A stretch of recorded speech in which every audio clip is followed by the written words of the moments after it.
За Монголын ардчлалыг 20 жил дэмжиж ирсний хүний хувьд хэд гурван үг хэлэхгүй бол болохгүй шиг санагдаж байна. Өнгөрсөн хугацаанд харлаа, өнөөдөр ч харжлаа тэгээд.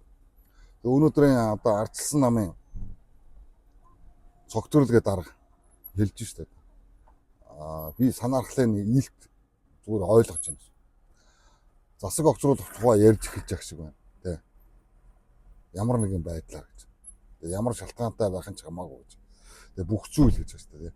Өнөөдөр оюу толгойн гэрээг хийсэн аимшигтай нүгэлтэн гэдэг юм. Тийм үнийг намынхаа одоо томоохон даргаар залчгаад өнөөдөр засаг огцруулах тухай ярьж байгаа. Тэгээ өнөөдөр би харж байна л да. Зандан шитрар дарга оюу толгойн одоо гэрээ асуудлыг ярихаар Ретонтогийн нөхдүүдж ширүүхүү хэлсэн. Эзэн юмаа мэддэг юмаа гэдэг. За үүнээсээ уулзч огцорсон байж магадлал маш өндөр гэж. За дараачийн тохиолдол одоо учир сайд байж байна. Тэгвэл учир сайдрыг огцруулж засгийг дараах шинээр одоо бүрэлдэхүүн бий болгох гэдэг юм ийм зүйл. Мэдээж энэ зүйл бол дараачийнхан одоо ээлжийнхэн хоолнд орох гэдэг энэ үйл явц гэдгийг бол бүгдээрээ мэдж байгаа байх гэж байна. Тийм улс төржүүлээд хэрвээ тийм юм бол жинхэнэ улс төрийн сөрөг хүчнийхээ үүргийг гүйцэтгээд энэ оюу толгойн асуудал дээр яриач. Оюу толгойн асуудал дээр акц гэж. Танаа намд байсан уянга өчтөр талбай дээр ирээд хэлж штэ, ярьж штэ. Бүгдээрээс одоо чих тавин сонслоо. Тэ. Яагаад урагчдыг гэмтрэгтэнгүүдийг одоо намаараад үргэж тэгээд энэ ард иргэдийн эрх шиг хамгаалсан, амлсан, тангараалсан тэр юмудаа хийхгүй байгаа юм бай гэж. Ардчлал гэдэг чинь тэ. Ардчлал гэдэг бол тийм байж болохгүй гэж. Гэтэ би нэг тийм байх үгүй би шийддэг юм биш зүгээр. Миний бодол гэж. Өөрөөр хэлэх юм бол нийт ардсан намын гишүүдийн эрх хүртэл оюу толгойдор зөрчигдөж байгаа гэдгийг одоо ойлгох тэнхэлгүй тийм ардсан намын дарга байх. Гэж. Өнөөдөр өдөр болгон өрөнд орж байгаа асуудлыг та нар харсаар байна шүү дээ. Мэдсээр байна шүү дээ. Тэгээ улс төр одоо тийм популизм хийх дуртай юм бол энийг яриач. Энэ дээр асуудал шийдэж.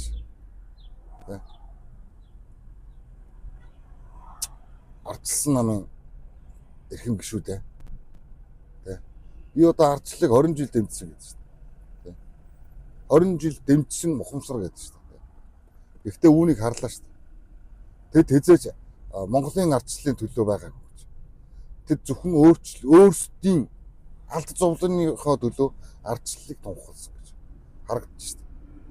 Одоо тэд засаг сольж хоолндоо орно. Ийм процесс гэдэг шүү дээ. Энийг 35 жил харлаа гэдэг шүү дээ. Энийг ойлгож ядах юм байхгүй. Ойлгох ядах юм байна. 35 жил ингэж ирсэн чинь харлаа шүү дээ. Энийг би санаанаас зохиох боломжгүй. Яагаад ирж байгаа гэхээр маш олон шүүмжил байна л да тийм. Байн. Би шүүмжилж байгаа юм биш гэж. Энэ ямар нам байх хамаагүй гэж. Олон Монгол улс бол ардсан тогтолцоотой ийм улсаар парламент хэсгэлтэй юм улсаар. Тийм учраас энд зөвхөн Монгол улсын нийт ард иргэдийн эрх шиг хөндөгдөж түүний тухай шийдвэр гаргаж ингэж ажиллах хэрэгтэй гэж харагдаад шүү дээ. Мэдээж одоо тэр цэргийн албан хаагч амьсан хогорсон бол маш харамсалтай зүйл. Үүнийг шатраалсан одоо удирдлагууд гэх тийм албан шалтгаанууд хариуцлага хүлээх ёстой хуулиараа. Тэгээ энэ засаг солилоо гэд бас нэг улгаач гарч ирсэн ойлгомжтой. Тэ. Та нарын одоо ээлж лөврийн ажил эхэлнэ гэж. Тэ. Тэрийг 35 жил харсан хүний өөр хэлж байна. Та нар энэ юу яалт? Үнэхээр тийм бол юугаа хэлдэг? Энэ оюу толгой дээр ярил л да.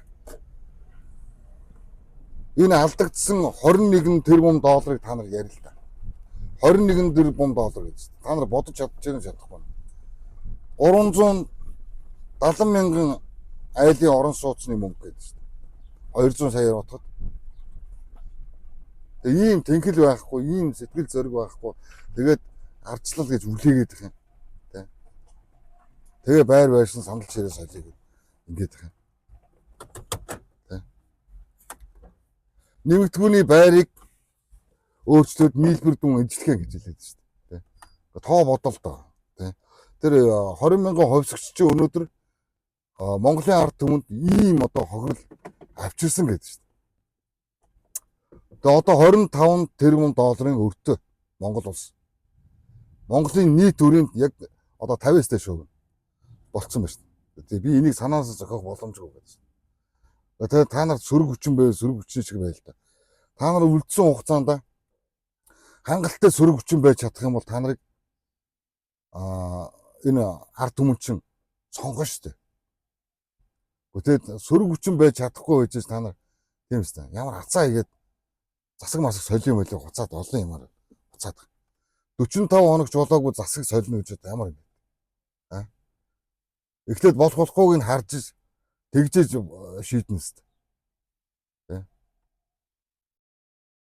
Нэг ийм бодол оюутлогоо дээр та нар дуурцгаа энэ ардсан нам. Та нарын иргэсэн адилхан зүтгэж шүү дээ. Ардсан намын гишүүн гэхээр л оюутлогоогоос тийм тусдаа ашиг аваад идэг юм байхгүй гэдэг шүү дээ.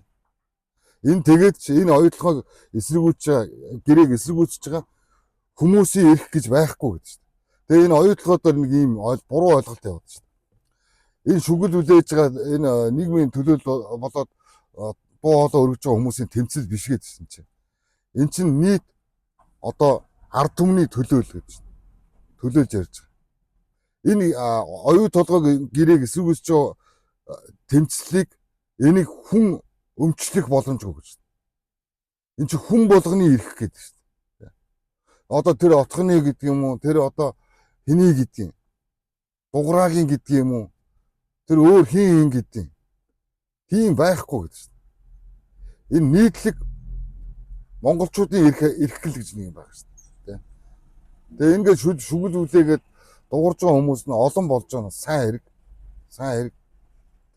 тэнгүү дунд нь ингээ хагаралтуулах гад тэр ч нэг юм энэ ч нэг юм гэд нэг юм яригадаад энэ чинь тэр хүмүүсийн асуудал биш гэдэг шүү дээ. Энэ чинь нийт монголчуудын ядуу байгаагийн шалтгааны тухай асуудлаа ингээ хэлээд байна шүү дээ. Би бол тэгж бодож байна. Тэнгүүд нь мөнгө төгрөг авдаг тохиролцдог яадаг гэдэг нэг юм хачин балаа юм яриад байгаа. Хаан тийм байгаад тий. Мэдхгүй гэж шүү дээ. Би бол мэдхгүй гэж. Би одоо янз янзын юм яриад ингээл талбай дээр одоо нэрэж ингэчүүл одоо миний эрх би ингэчих юм болов бид бүхэн ингэчих юм болов гэж бодоод шүү дээ. Тий.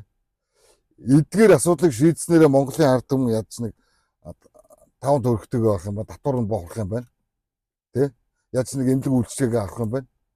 Яаж нэг өр зээлийн хүү мөн багасгах юм байна гэж бодоод байна шүү дээ. Тийм үгүй юм уу? Тэгээ ингэснээр ганцхан би хөнгөлтэй зээл авах гэж байгаа биш гэдэг шүү дээ.